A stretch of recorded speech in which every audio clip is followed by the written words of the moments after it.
My friends, I greet you in peace, loving cocktails, and I want to show you two major themes today. The first one is how we don't need to start buying more bottles of liqueur to make new cocktails. We may just need some dope ingredients from our kitchen. When we have a good anchoring in of the produce we need to make the universally enjoyed cocktails, we really open our world without having to drop a lot of money on booze. I'm also going to show you what we call round building. A professional bartender, when making multiple cocktails, if an ingredient is shared between those cocktails, they only touch the bottle once. I'm going to make two cocktails that feature the same produce/mixing ingredients, but are extremely different in presentation and taste. And I'm going to do my best to build the round the right way, the way a professional would. Lemon juice, universal and so necessary for how many amazing cocktails. If I start listing them, I'm gonna probably feel stupid because I'm not going to list as many as I should. You know what? Let's try anyway. Whiskey sour, Tom Collins, paper plane, lemonade. All of these things feature lemon juice. To me, lemon juice is the sine qua non of good cocktails. Simple syrup is the universal sweetener. Honey syrup, for myself, adds a little more richness and a little more bottom to drinks. And just substituting honey for your simple syrup can really do some interesting things. I've got two of the most popular cocktails that feature honey.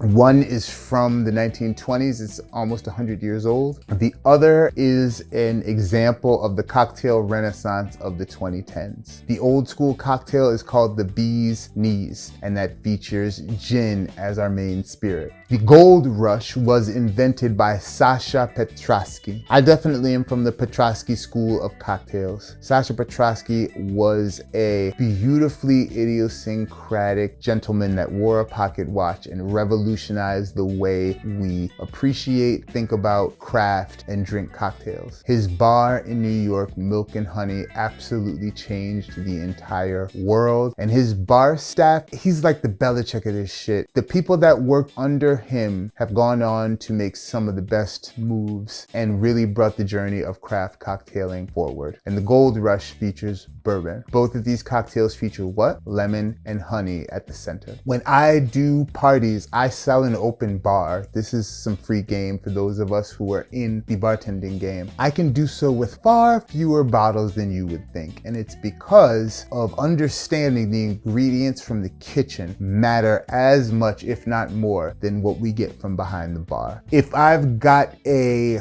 budget-friendly vodka, gin, bourbon, I can make an amazing cocktail. I don't know what budget-friendly sugar is, but I probably don't want to know what it is. Cut rate honey probably is not going to do the job. I want my citrus to be the best of the best. So, round building. The goal here is to do three things. We're going to pick up each ingredient only once. We're going to make both cocktails simultaneously, and we're not going to forget what's what or put the ingredients of one into the other. Almost every time I try to build a round, I absolutely will put grenadine inside my Bloody Mary and have to throw the whole thing out. You know how sometimes you can get away with an ingredient? Like, let's say you end up with a little bit of agave in your Cosmo. We can make it work. You know, that's not the kind of thing I do. My favorite thing is to add bourbon into an Aperol Spritz. Why? Because that's just what I do. I'm showing you what it is to be vulnerable and do shit that I'm not good at in front of others. Make fun of me if you want to, I don't care. All right, so we're gonna start with our cheapest and smallest measurements of ingredients first. I think we shall. And I think we're gonna go in alphabetical order. So we've got B, G, Bee's Knees, Gold Rush.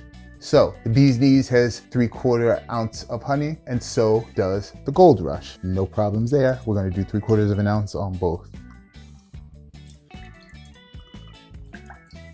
As for lemon juice, Bee's Knees is gonna get 1 ounce. The Gold Rush is going to get 3/4 of an ounce. 3/4 of an ounce, 1 ounce. And now for our main spirit. We're gonna do 2 ounces of gin. And we're gonna do 2 ounces of bourbon, but we're not gonna use the same jigger. Why? Because gin and bourbon may go well together, but if they do, we ain't gonna find that shit out today. So I'll use my broken cork. I done broke this bottle. By the way, pro tip, this will happen to you. And if you don't have a corkscrew, a knife like this will do what you need to do. All right, now that I can pour my whiskey in some type of dignified fashion, 1, 2. Beauteous. All right, so now we're gonna ice both of these bad boys down.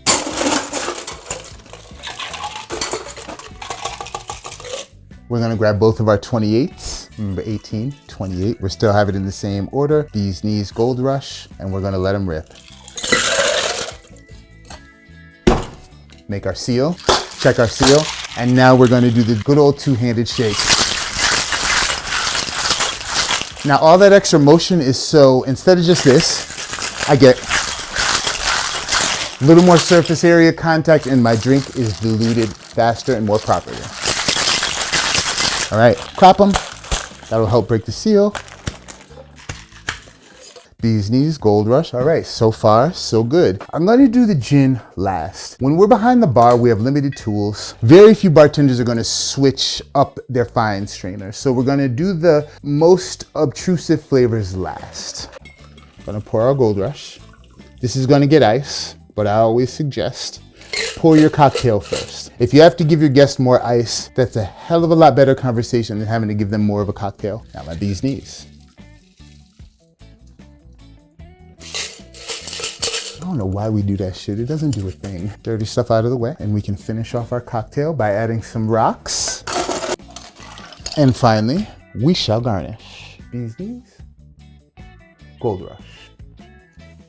Now, again, both of these come with a lemon wheel. Lemon wheels are weird and people feel weird fondling them with their fingers. What we have here, 2 cocktails. Different in flavor, different in presentation, but the base produce ingredients are the same. When you are wading into your next steps of thoughtful cocktailing, thoughtful bartending, whatever have you, these are the ingredients you want to invest in first. Once I know how I feel about lemon juice, lime juice, orange juice, pineapple juice, celery juice, even if you even want to get wild. Once I know how I feel about simple syrup, demerara syrup, agave syrup, honey syrup, that'll inform what I like when it comes to cocktails, and I can start purchasing liqueurs that reflect what I like in my syrups and my juices. Liqueurs are sometimes prohibitively expensive, and that sucks. So you really want to master your ingredients from the kitchen before you master what's behind the bar. I present these drinks to you in love because, again, I want us to be like spirits in a barrel. I want us to go in hot and brash.